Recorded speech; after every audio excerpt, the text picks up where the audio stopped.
രക്തബാങ്കിൽ രക്തം സൂക്ഷിക്കുന്ന ഊഷ്മാവ് എത്ര? Answer 4 degree Celsius. രക്തം കട്ടപിടിക്കാതെ സൂക്ഷിക്കാൻ രക്തബാങ്കുകളിൽ ഉപയോഗിക്കുന്ന രാസവസ്തു സോഡിയം സിട്രേറ്റ് ആണ്. രക്തം കട്ടപിടിക്കുന്നത് തടയുന്ന രാസവസ്തു ഹെപ്പാരിൻ.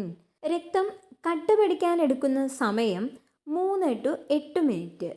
രക്തം കട്ടപിടിക്കാൻ ആവശ്യമായ ധാതു കാൽഷ്യമാണ്.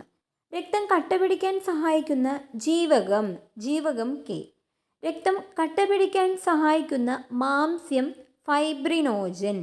രക്തം കട്ടപിടിക്കാൻ സഹായിക്കുന്ന എൻസൈം ത്രോംബോകൈനേസ് ആണ്. രക്തബാങ്കിൻ്റെ ഉപജ്ഞാതാവ് ചാൾസ് റിച്ചാർഡ് ഡ്രൂ. ആദ്യത്തെ രക്തബാങ്ക് സ്ഥാപിതമാകുന്നത് അമേരിക്കയിലാണ്. നമ്മുടെ SCERT ടെക്സ്റ്റ് പ്രകാരം രക്തം കട്ടപിടിക്കാനുള്ള സമയം എന്ന് പറയുന്നത് 8 to 15 മിനിറ്റ് എന്ന് കൊടുത്തിട്ടുണ്ട്. അപ്പോൾ നിങ്ങൾ PSCക്ക് പഠിക്കുന്ന ഉദ്യോഗാർത്ഥികൾ ഓപ്ഷൻ നോക്കിയിട്ട് ആൻസർ ചെയ്യാൻ വേണ്ടി ശ്രദ്ധിക്കുക. 3 to 8 മിനിറ്റ് അല്ലെങ്കിൽ 8 to 15 മിനിറ്റ്, രണ്ടിൽ ഏതെങ്കിലും ഒന്ന് എന്തായാലും നമ്മുടെ ഓപ്ഷനിൽ ഉണ്ടായിരിക്കും. അപ്പോൾ ചാനൽ ഇഷ്ടപ്പെട്ട എന്നും പറയുന്ന പോലെ ലൈക്ക് ചെയ്യാനും ഷെയർ ചെയ്യാനും മറക്കരുതേ. അപ്പോൾ സബ്സ്ക്രൈബ് ചെയ്യാത്ത കൂട്ടുകാർ സബ്സ്ക്രൈബും കൂടെ ഒന്ന് ചെയ്ത് സപ്പോർട്ട് ചെയ്യാം.